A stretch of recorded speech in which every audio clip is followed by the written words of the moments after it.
penghuni kos kamar nomor 7. Di sebuah kos sederhana di pinggiran kota, ada sebuah kamar yang tidak pernah dihuni lebih dari seminggu. Kamar itu dikenal dengan nomor 7. Tidak ada yang tahu pasti mengapa, tetapi setiap penghuni yang mencoba tinggal di sana selalu meninggalkan kamar dengan tergesa-gesa dan wajah yang ketakutan. Namun, bagi mahasiswa baru seperti Dira yang baru saja pindah ke kota untuk kuliah, tidak ada cerita yang cukup menakutkan untuk menghentikan niatnya mencari tempat tinggal murah. Kos ini masih baru, harganya terjangkau, dan lokasi strategis. Apa yang bisa salah? Pikir Dira sambil melangkah menuju kamar nomor 7 yang tampak biasa saja dari luar. Begitu memasuki kamar itu, ia merasa sedikit canggung, tetapi tidak ada yang aneh. Kamar itu kecil, dengan jendela yang menghadap ke jalan raya yang sibuk. Di pojok, ada lemari kayu tua dan meja belajar yang sudah usang. Namun, sejak malam pertama, sesuatu terasa berbeda. Pada pukul 2 pagi, Dira terbangun oleh suara berderit yang datang dari pintu kamar. Awalnya, ia mengira itu hanya suara angin yang menabrak pintu. Tetapi, suara itu semakin keras, seperti ada seseorang yang menggerakkan gagang pintu. Dira mengangkat kepala, namun di luar tidak ada siapa-siapa. Esok harinya, Dira bertanya pada pemilik kos tentang suara itu. Pemilik kos, seorang wanita parubaya, tersenyum canggung dan mengatakan, "Oh itu, kamar nomor 7 memang sering membuat orang merasa tidak nyaman. Sudah beberapa penghuni yang tinggal di sana, tapi semuanya pergi cepat. Mereka tidak pernah bercerita banyak, hanya bilang kalau mereka merasa ada yang mengawasi."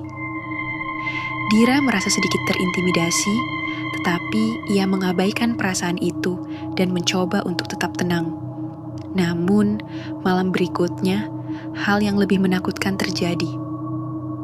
Ketika Dira terlelap, ia terbangun oleh suara bisikan halus di telinganya, seolah-olah ada seseorang yang sedang berbicara dengan suara sangat pelan. "Pergilah," suara itu berbisik, namun tidak jelas siapa yang mengatakannya. Dira membeku, dan ketika ia membuka mata, ia melihat bayangan gelap berdiri di sudut kamar.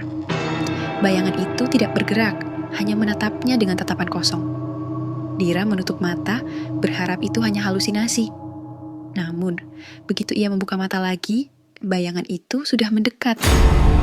Wajahnya samar, tapi ada sesuatu yang menakutkan, seperti wajah yang tidak sepenuhnya manusia. Dira berteriak keras, namun bayangan itu menghilang secepat ia muncul. Paginya, Dira merasa tubuhnya sangat lelah.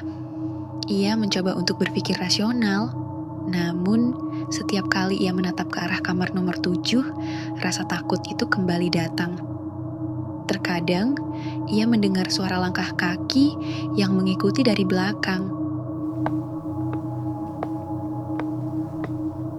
Atau sesuatu yang menggores dinding. Setiap kali ia menoleh, tidak ada siapa-siapa.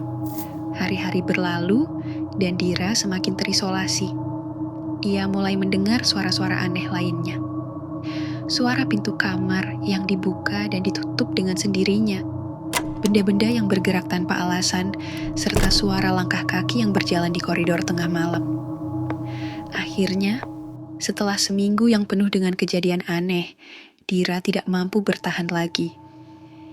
Ia mengemasi barang-barangnya dengan tergesa-gesa, bertekad untuk meninggalkan kamar nomor 7 selamanya. Saat ia berlari keluar dari kos, pemilik kos menghampirinya dengan wajah cemas. "Dira, maafkan kami. Kamar nomor 7 memang sudah lama tidak bisa dihuni dengan aman. Itu bukan hanya masalah kebetulan. Ada sesuatu di sana, sesuatu yang tidak ingin pergi." Dira tidak ingin mendengar lagi. Ia melangkah cepat keluar, berjanji untuk tidak pernah kembali ke kos itu. Meskipun ia sudah pergi, suara-suara aneh itu tidak pernah benar-benar hilang dari pikirannya. dan kamar nomor 7 tetap kosong, menunggu pengunjung berikutnya.